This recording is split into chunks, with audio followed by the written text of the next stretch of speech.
Oh, howdy all, grab yourself a drink. It is time for some Path of Exile discussion. I was planning to make a video today about the Atlas, but then GGG decided to drop some major news for us. So I thought we will cover that instead. This is the Our 2023 plans. This is going to have considerable information on what to expect over the rest of this year as GGG start moving towards the beta for Path of Exile 2. Now, one of the key things that a lot of people have forgotten about in the Path of Exile community is that ExileCon 2 is coming up in a few months' time. And that's going to be something that's fairly impactful on this timeline because a lot of things have been reshuffled around in order to fit that in perfectly. So let's go through the information. Firstly, 3.21, which is an expansion we don't have a name for and we probably won't have a name for a little while. So we're currently planning to launch the next Path of Exile expansion, i.e. 321, in early April. You may notice this means Forbidden Sanctum Challenge League will be longer than normal. So Forbidden Sanctum will therefore be going for something like 16 weeks instead of the usual 13 or so. We're currently tinkering with a few ideas for some fun, low-key things we can do in the final month before 321 launches, and we'll let you know how those ideas shake out in the coming weeks. One I would really like to see is a short-form event that is very different to the core game. Something like the Ober's Infinite Curse idea that I recommended in the past. I'll put a link to that video down in the description below as well. We've chosen this date for a couple of reasons. Firstly, so we can make sure 321 gets all the development time it needs, and that our release schedule for the year fits nicely alongside ExileCon and release dates of other games. Cough, cough, Diablo 4. Whilst Diablo Immortal's monetization killed any interest that I have in the Diablo franchise, because I don't trust for a second that Diablo 4 won't go down exactly the same monetization path. Once you see the complete lack of integrity in a game design, you start to expect that that's just going to become the norm. And I'm expecting that D4, whilst it may not launch looking like Diablo Immortal, I expect that it will quickly become that. Anyways, even if I'm wrong, I've lost any interest in the franchise. I've lost all trust in the Diablo franchise. The name is complete and utter mud, and so I have no intentions of playing it. But that is coming out in June, and that's going to be a big elephant in the room when it's running up against 321.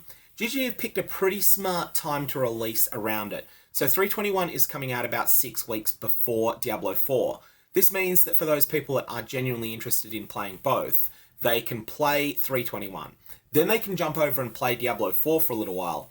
And then when Diablo 4 ends up proving itself the worst product, as I strongly expect it will, then they'll be in a perfect spot to jump back to Path of Exile after that for PoE 2's release, and also for other future challenge leagues and the like. So I think GGG have picked a pretty smart time for it.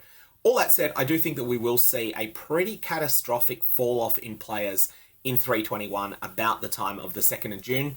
I think it'll be really noticeable in the statistics for that league, and I also think that that will probably lead to GGG making challenges that are mostly easier than usual in 321. All that said, we'll see exactly how that shakes out. We're starting to get into speculation here. Now, the other significant thing is GGG acknowledging how well received the Forbidden Sanctum expansion has been. It's not that every individual player likes the Forbidden Sanctum content, it's that the people that like it absolutely love it, and the people that don't like it very much are content to just deal with it a little bit because it's off to the side. That's my understanding of why it's been such a successful league.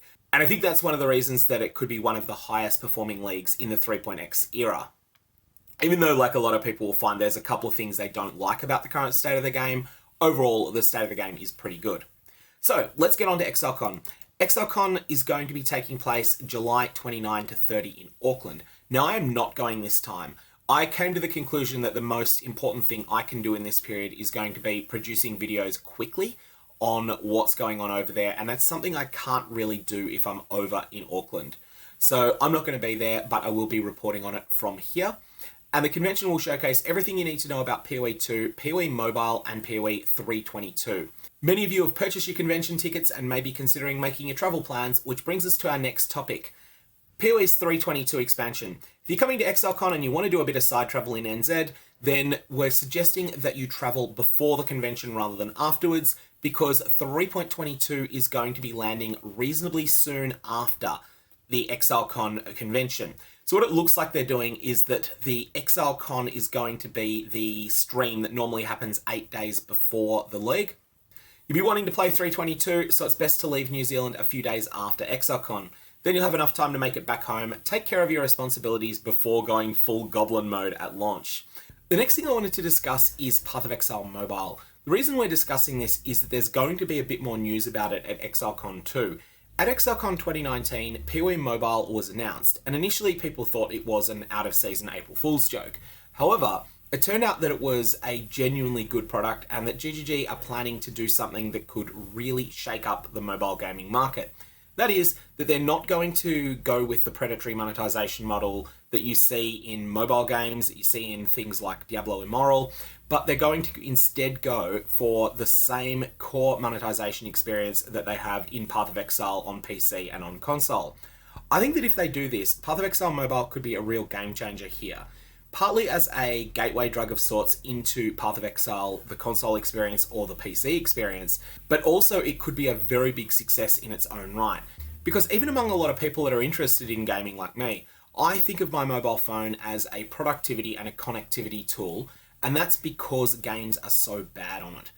If this ends up changing things as much as I think it might, then we might see a total turnaround there. Anyways, that's all I got on today's news. May your Valobs have interesting results, and I will see you around.